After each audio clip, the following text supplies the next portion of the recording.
Hi,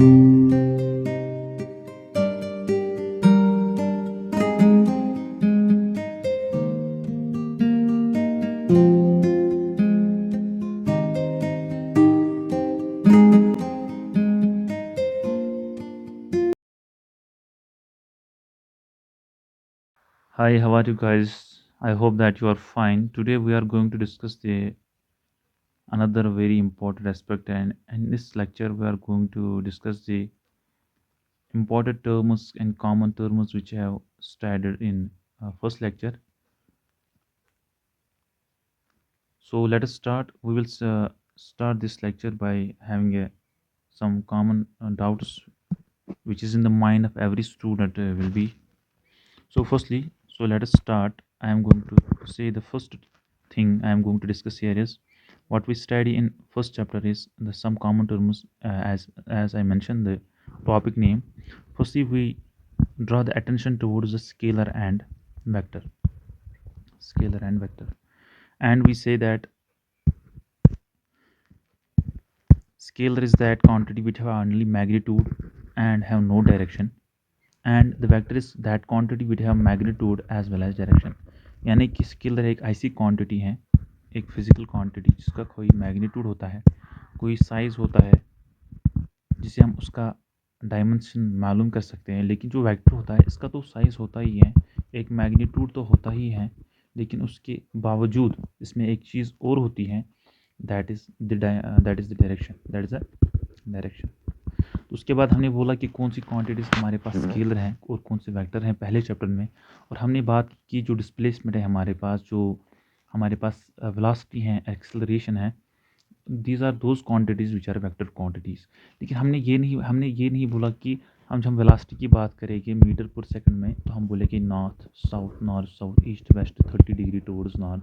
हमने बोला क्योंकि हमारे पास अंडरस्टूड हैं ये वेक्टर क्वांटिटी हैं, तो इसका मतलब ये है कि ये किसी किसी पर्टिकुलर डायरेक्शन में होगा, ये किसी पर्टिकुलर डायरेक्शन में होगा। तो हमने इसलिए इसमें डायरेक्शन नहीं लिखी क्योंकि हमने बोला ये ऑलरेडी हमारे पास अंडरस्टूड होता है कि इसमें डायरेक्शन भी होती है। आई समझ आपको? उसके बाद हमने बात की स्केलर और वेक्टर की। यहाँ पे जैसे हमारे पास एक और एग्जांपल में यहाँ पे लूँगा, हमारे पास अगर प्रेशर है तो pressure is force per unit area. बहुत सारे स्टूडेंट्स में ये डाउट होता है कि प्रेशर वेक्टर क्वांटिटी है या स्केलर क्वांटिटी। मैं आपको बता देता हूँ यहाँ पे कि एक प्रेशर जो है ये एक स्केलर क्वांटिटी है, ये एक स्केलर क्वांटिटी है, यानी कि इसकी कोई डायरेक्शन नहीं होती। क्यों नहीं होती? हम जब भी करते हैं बात फोर्स पर यूनिट एरिया की, हमारे पास सपोज़ में एक यहाँ पे एक बैलून से आपको यहाँ पे आपको सिखाऊंगा। सपोज़ ये मेरे पास एक बैलून है और इस बैलून में मैं हवा भर रहा हूँ। इस बैलून में जब हवा आ जाएगी तो आप देखिएगा जब इसमें हवा आएगी तो ये जो हवा है इसमें ये हर किसी डायरेक्शन में यहाँ पे एक प्रेशर एग्जर्ट करेगा, हर किसी डायरेक्शन में। In every direction it will exert the pressure on the surface of A balloon. ये हर किसी के लिए वैलिड है।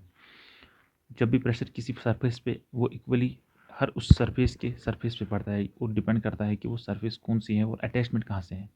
तो यहाँ पे अगर देखोगे आप, यहाँ पे हम बोल सकते हैं कि इस प्रेशर की कौन सी डायरेक्शन है। We can say it has infinite direction. क्या है? Infinite direction. तो हमने जब वेक्टर की डिफिनीशन पढ़ी हमने बोला कि वेक्टर की एक पर्टिकुलर डायरेक्शन होती है, एक खास डायरेक्शन होती है। उसकी कोई 2 डायरेक्शन नहीं होती, 3 डायरेक्शन नहीं होती, 4 डायरेक्शन नहीं होती।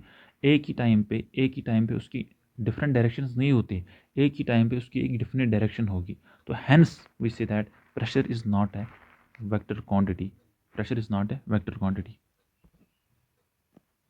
उसके बाद हमने रेफरेंस की बात की। उसके बाद हमने रेफरेंस की बात की। What do you mean by reference? और हमने बोला रेफरेंस क्या होता है। रेफरेंस एक ओरिजिन होता है, रेफरेंस एक स्टैंडर्ड होता है जिसके रिस्पेक्ट हम कोई चीज़ मेजर करते हैं। जैसे हमने बोला कि अगर ये हमारे पास ग्राफ है तो ये जो ओरिजिन है इसको हम रेफरेंस मानते हैं और इसकी रेफरेंस से हम किसी चीज़ को मेजर करते हैं। तो यही रेफरेंस की डिफिनीशन हो जाती है कि जिसके रेस्पेक्ट है, विद रेस्पेक्ट हम कोई चीज़ को मापते हैं, उसको हम स्टैंडर्ड मानते हैं। ये कोई भी बेंचमार्क हो सकता है, ये कोई भी चीज़ हो सकती है जिसको हम यहाँ पे रेफरेंस ले। और यहाँ पे जो रेफरेंस की हम बात करते हैं, हम करते हैं कार्टेशियन सिस्टम की। हम 2 डायमेंशनल की अमूमन यहाँ पे बात करते हैं। जैसे हमारे पास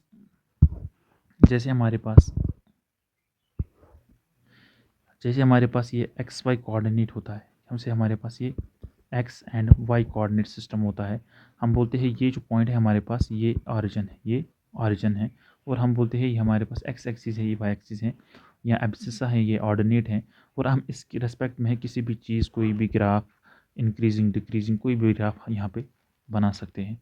उसके बाद हम बात करेंगे, हमने यहाँ पे बात की थी initial point, final point, starting point, destination, journey, वो आपको वो कॉमन टर्म्स हैं, बहुत सिंपल टर्म्स है, वो आपको ऑलरेडी समझ में आई गई होगी। तब हम एक इम्पॉर्टेंट चीज़ यहाँ पे डिस्कस करेंगे, दैट इज़ यहाँ पे हम बात करेंगे, I will talk here about the slope. जो मैंने स्लोप की बात की थी, यहाँ पे आपके tan थीटा, हम यहाँ पे यूजुअली हम स्लोप को डिनोट करते हैं। तो ये जो स्लोप होता है, ये जो tan थीटा होता है हमारे पास, ये जो स्लोप होता है tan थीटा हमारे पास होता है, हमने क्या बोला था कि ये हमें किसी भी चीज़ का स्लोप दिखाता है। तो हमने यहाँ पे tan थीटा, आपको मैं यहाँ पे एक चीज़ अंडरस्टूड कराता हूँ कि tan थीटा हम बोलते हैं ये it's a ratio between perpendicular and base, perpendicular and base. तो यहाँ पे एक इम्पॉर्टेंट बात होती है, हम थीटा को एज, हम स्लोप को एज परपेंडिकुलर और बेस का ही रेशो क्यों लेते हैं, हम इसको हाइपोटेन्यूज क्यों नहीं लेते, या कोई दूसरा रेशो क्यों नहीं लेते, जैसे हमारे पास साइन कॉस थीटा होता है, हम tan थीटा को ज़्यादा मेंशन क्यों करते हैं जब हम स्लोप की बात करते हैं, या स्लोप को in terms of tan theta ही क्यों हम डिनोट करते हैं। इसकी वजह ये होती है कि हमारे पास जो स्लोप होता है, कि जब भी स्लोप की बात आती है, इसका मतलब होता है कि हमारे एक्स के चलने पे, हमारे एक्स डायरेक्शन के चलने पे वाई में कितना राइज होता है, या वाई को फॉल होने में एक्स का कितना इंक्रीज़ या डिक्रीज़ होता है। जैसे हमारे पास, मैं अगर यहाँ से चलता हूँ और यहाँ से मैं इतना बढ़ता हूँ, मैं देखता हूँ इतना एक्स मीटर चलने में वाई मीटर यानी कि कितना राइज़ हुआ। तो आप देख सकते हो ये राइज़, वाई का राइज़ होना ही पहले ये हॉरिजॉन्टल था, यानी कि स्लोप ज़ीरो था, फिर ये आहिस्ता बढ़ने लगा। तो यहाँ पर कि ये जो हाइट है, ये जो अल्टीट्यूड है, यहाँ पे इंक्रीज़ हो रहा है। और इसी वजह से द रेशो ऑफ परपेंडिकुलर, ये जो एक राइट एंगुलर ट्रायंगल में एक परपेंडिकुलर बन गया और ये जो बेस बन गया, क्योंकि मैं कहता हूँ परपेंडिकुलर के ऊपर जाने से बेस के चलने पर कितना राइज हुआ, ये रेशो ही मुझे दिखलाएगा कि कितना आपका क्या है, कितना आपका इंक्रीमेंट हुआ है। और उसी को हम यहाँ पे मैथमेटिक्स में बोलते हैं, that is the defined as the ratio between these two is defined as tan theta. उसी स्लोप की हमने बात की यहाँ पे हर जगह, पहले चैप्टर में वी टॉक, अब हमने हर जगह इस स्लोप की ही बात की यहाँ पे। उसके बाद स्लोप के बाद मैं आपको यहाँ पे बता देता हूँ, स्लोप के बाद हमने क्या पढ़ा यहाँ पे। स्लोप, अगर आपने यहाँ पे अंडरस्टूड किया है तो मैं आपको बता देता हूँ यहाँ पे। तो स्लोप क्या होता है, अब स्लोप होता है अब कितना राइज हुआ विद एक्स। तो मैंने क्या बोला, स्लोप होता है tan थीटा के बराबर, ये tan थीटा होता है पता है परपेंडिकुलर बेस। और इसी को हमने यहाँ पे एक और चीज़ से बोला था, that is dy/dx, that is कितना चेंज आया वाई में, कितना वाई राइज हुआ जब मैं एक्स में चला था। तो यही मैंने बोला था, इसी को हमने बोला था dy/dx। और इसी को ही हमने बोला था यहाँ पे, इसको हम हायर क्लास में बोलते हैं डिफरेंशिएशन। और इसका अपोजिट प्रोसेस होता है एक, उसको हमने ऐसे डिनोट किया था, उसको बोलते हैं इंटीग्रेशन। अगर आपको ये चीज़ें पता नहीं है, और ये मैंने आपको बोला था कि जो डिफरेंशिएशन है वो आपके स्लोप को दर्शाती है। क्या दर्शाती है?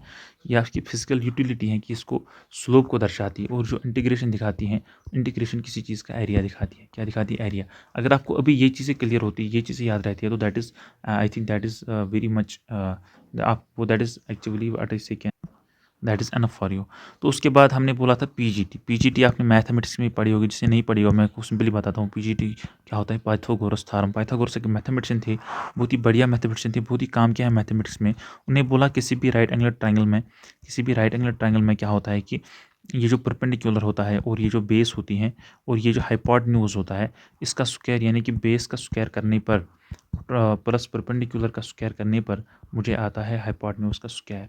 ये एक रिलेशन, और ये ट्रू थी।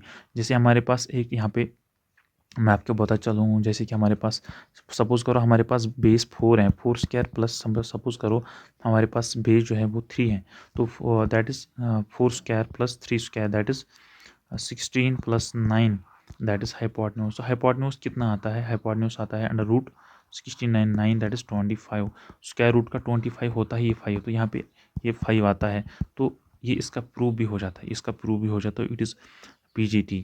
उसके बाद हमने यहाँ पे बात की थी किस चीज़ की, तो ये हो गया स्लोप का कंसेप्ट, पाइथागोरस थ्योरम का कंसेप्ट एंड एरिया इंटीग्रेशन का कंसेप्ट। मैं यहाँ पे वो टर्म्स बता रहा हूँ जिसको मुझे लगा कि आपको पहले चैप्टर में इन टर्म्स ने कंफ्यूज किया हो, वो चीज़ें मैं यहाँ पे फिर से डिस्कस कर रहा हूँ ताकि वो आपको इसको बहुत ही ज़्यादा अंडरस्टैंडिंग कंसेप्चुअली हो जाए। तो कंसेप्चुअली मैं यहाँ पे चीज़ों को डिस्कस करने की कोशिश कर रहा हूँ, होपफुली आपको समझ में आ जाए ये सारी चीज़ें।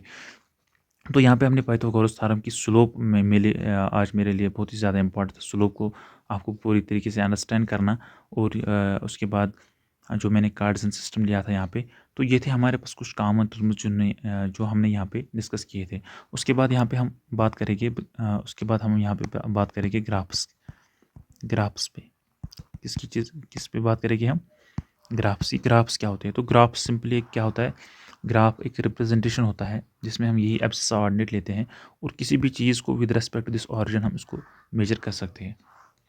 तो सपोज हमारे पास ये सिंपलेस्ट ग्राफ है जिसमें हमारे पास क्या होता है कि इस पॉइंट के जो कोऑर्डिनेट्स हैं वो 0,0 हम लेते हैं, क्योंकि यहाँ पे आप देख सकते हो ये जो ग्राफ है ये एक्सिस से पास हो जाता है, ये ऑरिजिन से पास होता है, सॉरी, तो ये ऑरिजिन से पास होता है, इसकी कोऑर्डिनेट्स क्या होगी इस पॉइंट के 0,0। तो अगर मैं यहाँ पे आपको मैं एक ग्राफ लेता हूँ, यहाँ पे सपोज मेरे पास एक ग्राफ है, यहाँ पे ये जो ग्राफ है सपोज ये ग्राफ है यहाँ पे, और इस ग्राफ के जो कोऑर्डिनेट्स हैं सपोज यहाँ पे 0,0 कोऑर्डिनेट्स हैं। सपोज यहाँ पर ये टाइम है, सपोज ये टाइम है, यहाँ से ये टाइम है मेरे पास, और सपोज करो ये यहाँ पे डिस्टेंस है, यहाँ पे डिस्टेंस है।